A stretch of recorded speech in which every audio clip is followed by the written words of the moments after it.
ગુજરાતમાં ચોમાસાની સિઝનની શરૂઆત થવા જઈ રહી છે ત્યારે વરસાદ પડી રહ્યો છે તેવામાં હાલ ચોમાસાની ઋતુનો પ્રારંભ થતા પંચમહાલના ખેડૂતો ખેતરમાં સફાઈ અને છાણિયા ખાતરની વાવણી કરી ખેડ કરવાની કામગીરીમાં જોતરાયા છે। ગઈકાલે રાત્રે જિલ્લાના કેટલાક વિસ્તારોમાં મેઘરાજાએ મન મૂકીને વરસ્યા। ખેડૂતોએ આ વર્ષે સારો વરસાદ અને ખેત ઉપજની આશા બંધાઈ છે। ખેડૂતોએ સારા ચોમાસાની અપેક્ષા રાખી પોતાની ખેતીલક્ષી કામગીરી શરૂ કરી છે। ચોમાસા પાકની જ કામગીરી ઉપરથી જ અમારું જીવન કરી રહ્યા છે ભગવાનની કૃપાથી। વરસાદ સારો પડે તો અમારી ઈચ્છા સારી છે અને ના પડે તો અમારે 2-5 વર્ષથી ખેતી બધી નિષ્ફળ જાય છે અને કોઈ સિંચાઈનું પાણી મળતું। ભગવાનના પ્રતાપે વરસાદ થાય એમની કૃપાથી અને સારો પાક થાય એવી કૃપા માંગીએ છીએ। ઉનાળો અને શિયાળામાં ખેતી થતી નથી, અત્યારે ચોમાસાની સિઝન આવી, અત્યારે વરસાદ થયો છે એટલે ખેતી સારી થાય એવી પ્રાર્થના કરીએ ભગવાન।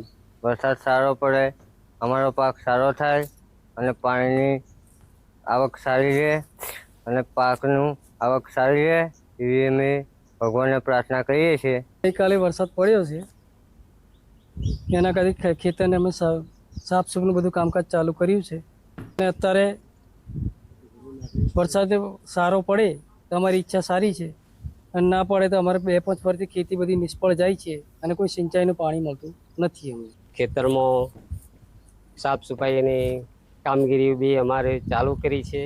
ગુજરાતમાં ચોમાસાની ઋતુનો વિધિવત પ્રારંભ થવા જઈ રહ્યો છે ત્યારે હાલ આપણે પંચમહાલ જિલ્લાના ગોધરા તાલુકાના આંગળિયા ગામમાં ઉપસ્થિત છે। હું આપને સીધા દ્રશ્યો બતાવીશ। ગત રાત્રે મોડી રાત્રિએ મેઘરાજાએ અહીંયા ધમાકેદાર એન્ટ્રી કરી હતી, જેને લઈને ખેડૂતોમાં હાલ ખુશીનો માહોલ જોવા મળી રહ્યો છે। સાથે સાથે જે ખેડૂતો છે તે ખેતરમાં ખાતર વાવવા સહિતની સફાઈની કામગીરીમાં જોતરાયા છે।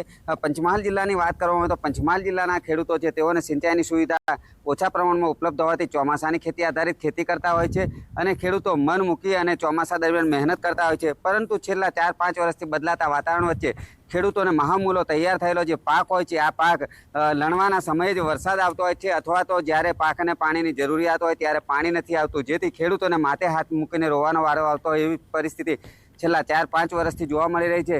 ત્યારે અહીંના જે ખેડૂતો છે તે હાલ પંચમહાલ જિલ્લાના ખેડૂતો ચોમાસાની ઋતુ સારી રીતે જશે અને જ્યારે જરૂરિયાતના સમયે અહીંયા વરસાદ વરસશે અને સાથે સાથે જ જે વરસાદ છે તે જ્યારે લણવાના સમયે છે તે નહીં વરસે એવી એક આશા સાથે હાલ તો ખેતીની કામગીરીમાં જોતરાઈ ગયા છે।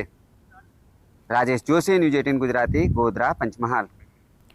અરવલ્લી જિલ્લામાં ટેકાના ભાવે બાજરીની ખરીદીની શરૂઆત કરવામાં આવી, જેને લઈ ખેડૂતો મોટી સંખ્યામાં બાજરી લઈ ઉમટ્યા। મોટી સંખ્યામાં ખેડૂતો રાતથી ટ્રેક્ટરમાં બાજરી લઈને ઉમટ્યા હતા। સરકાર દ્વારા બાજરીનો ભાવ પ્રતિમણ 560 નક્કી કરાયો છે, જેને લઈ ખેડૂતોમાં ખુશી વ્યાપી। અત્યાર સુધી કુલ 3653 જેટલા ખેડૂતોએ રજીસ્ટ્રેશન કરાવ્યું છે।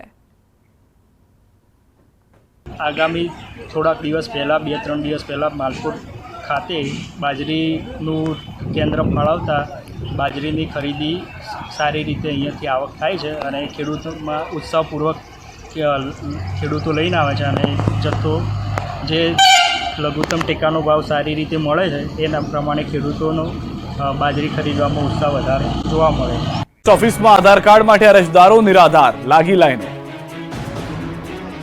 કાળઝાળ ગરમી બફારા વચ્ચે સુરેન્દ્રનગરની પોસ્ટ ઓફિસમાં આધાર કાર્ડ માટે અરજદારો નિરાધાર બન્યા છે। સુરેન્દ્રનગર પોસ્ટ ઓફિસમાં આધાર કાર્ડ અપડેટ કરાવવા માટે વહેલી સવારથી લોકોની લાંબી લાઈનો લાગી છે। દૈનિક માત્ર 35 લોકોને જ આધાર કાર્ડ અપડેટ માટે ટોકન આપવામાં આવતા અન્ય અરજદારોને ધરમ ધક્કો થઈ રહ્યો છે। વહેલી સવારથી અંદાજિત 200 થી વધુ લોકો લાઈનમાં ઉભા રહે છે, પરંતુ ટોકન માત્ર 35 લોકોને જ મળતા અરજદારોમાં રોષ ભભૂકી ઉઠ્યો છે।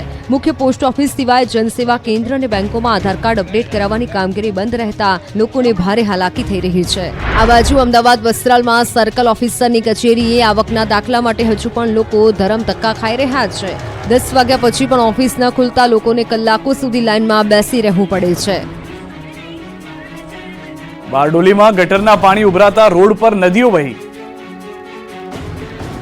રોડ પર વહેતી ગટરની નદીના આ દ્રશ્યો છે સુરતના બારડોલીના શામરિયામુરા વિસ્તારમાં તંત્રના વાકે રોડ પર ગટરનું પાણી ઉભરાયું। આ વિસ્તારમાં વરસાદને કારણે નહીં પરંતુ ઉભરાયેલી ગટરના દૂષિત પાણી ભરાયા છે।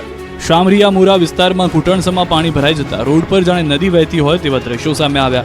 આ વિસ્તારમાં 3 વર્ષથી સ્થાનિકો દૂષિત પાણી ભરાવાની સમસ્યાથી પરેશાન છે, પરંતુ પાલિકાની નિષ્કાળજીને કારણે ઉકેલ આવતો નથી. ગટર ઉભરાતા સ્થાનિકોને ઘૂંટણસમાં દૂષિત પાણીમાંથી ચાલવા મજબૂર બન્યા છે. ફક્ત ગટર ઉભરાતા આ સ્થિતિ છે તો ચોમાસામાં વરસાદ સમયે શું થશે તેની ચિંતામાં સ્થાનિકો છે. સ્થાનિકોના મતે ચોમાસામાં આ વિસ્તાર બેટમાં ફેરવાય છે. ગુજરાત વિધાનસભાની પેટા ચૂંટણીમાં જીતેલા 5 ધારાસભ્યોએ લીધા શપથ. લોકસભાની ચૂંટણી સાથે ગુજરાતમાં 5 વિધાનસભાની પેટા ચૂંટણી પણ યોજાઈ હતી. આ તમામ બેઠકો સત્તાધારી પક્ષ ભાજપે જીતી હતી. ત્યારે ગાંધીનગર ખાતે નવા ચૂંટાયેલા ધારાસભ્યોનો શપથ ગ્રહણ સમારોહ યોજાયો હતો. પેટા ચૂંટણીમાં જીતેલા 5 ધારાસભ્યોએ શપથ લીધા. વિધાનસભાના અધ્યક્ષ શંકરસિંહ ચૌધરીએ તમામ ધારાસભ્યોને શપથ લેવડાવ્યા હતા. પોરબંદરથી અર્જુન મોઢવાડિયા, વિજાપુરથી સીજે ચાવડા, વાઘોડિયાથી ધર્મેન્દ્રસિંહ વાઘેલા, ખંભાતથી ચિરાગ પટેલ અને માણાવદરથી અરવિંદ લાડાણીએ હવે સેવાના શપથ લીધા. આ પ્રસંગે રાજ્યના મુખ્યમંત્રી ભૂપેન્દ્ર પટેલ, આરોગ્ય મંત્રી ઋષિકેશ પટેલ, ગૃહ રાજ્યમંત્રી હર્ષ સંઘવી, નાણામંત્રી કનુભાઈ દેસાઈ સહિત અન્ય અગ્રણી નેતાઓ ઉપસ્થિત રહ્યા હતા. નવા ધારાસભ્યોએ શપથ લેતા આ સાથે જ વિધાનસભાની કુલ 182 બેઠકો પૈકી 181 બેઠકોનું સંખ્યાબળ થઈ ગયું. વિધાનસભામાં ભાજપનું સંખ્યાબળ 161 થઈ ગયું છે, તો કોંગ્રેસ પાસે હવે 13 ધારાસભ્ય બચ્યા છે. તો આમ આદમી પાર્ટીના 4, એસપીના 1 અને અપક્ષના 2 ધારાસભ્ય છે. હાલમાં વિધાનસભાની ફક્ત એક જ વિસાવદર બેઠક ખાલી પડી છે.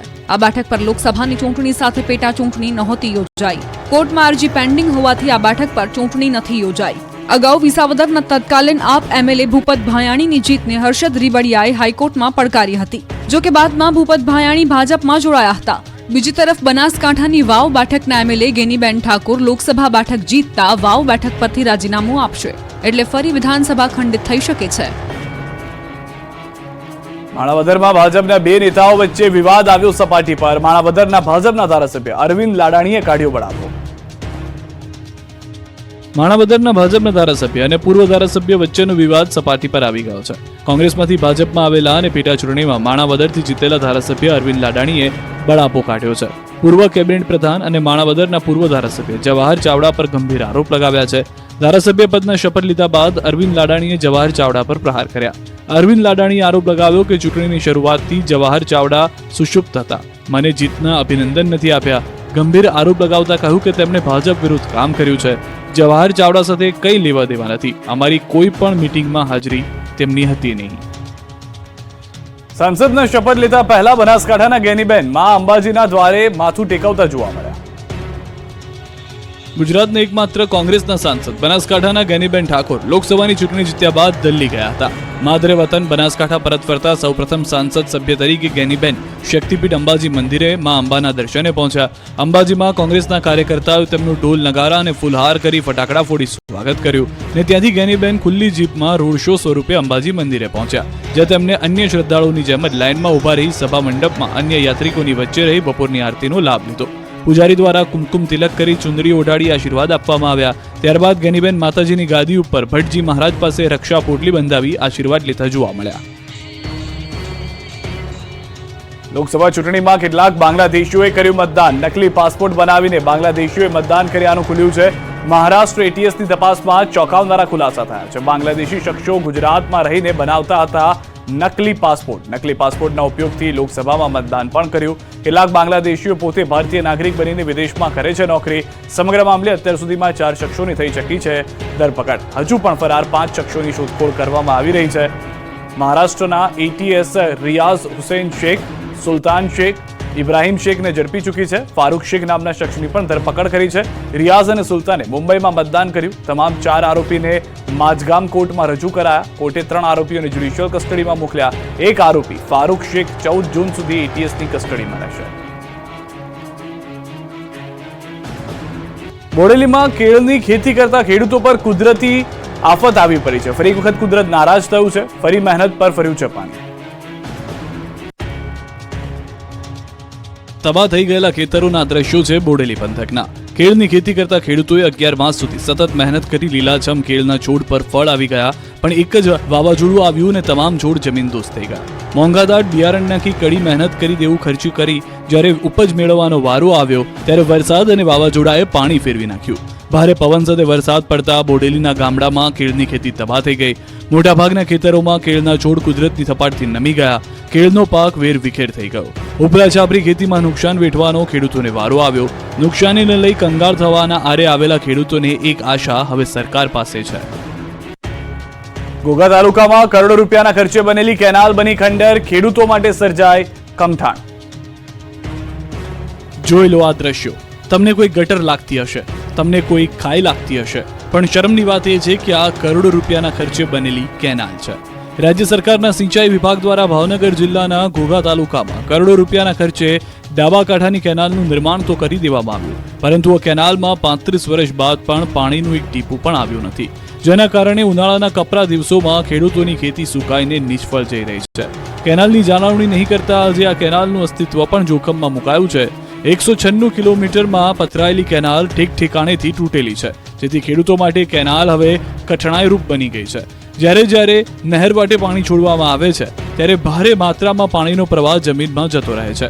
હાલની પરિસ્થિતિ તો એવી છે કે આ કેનાલો શોભાના ગાંઠિયા સમાન બંજર બની ચૂકી છે. આ અંગે અનેક રજૂઆત બાદ પણ કોઈ પરિણામ આવ્યું નથી.